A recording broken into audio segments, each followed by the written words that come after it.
Alam niyo ba kung paano naging magkapatid si Harley at si Leslie? Alamin natin ang kwento.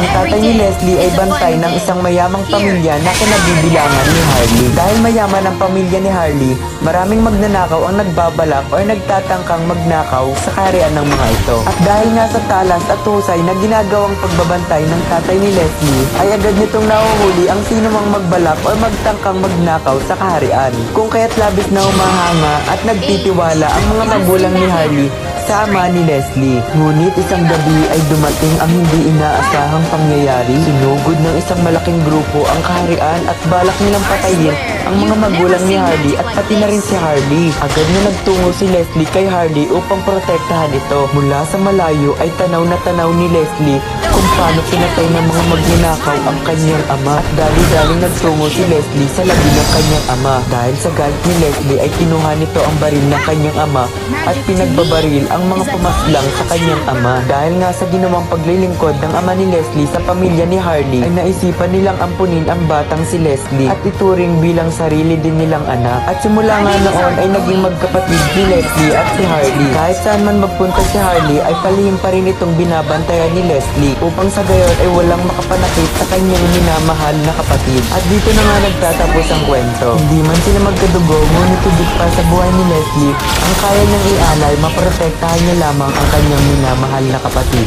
Alam niyo ba na simula August 9 hanggang August 22 na lahat ng manglalaro na makakagawa ng task ay makakakuha ng libreng epic skin. At ang prioritize nyo makuha dito ay yung epic skin na wala pa kayo.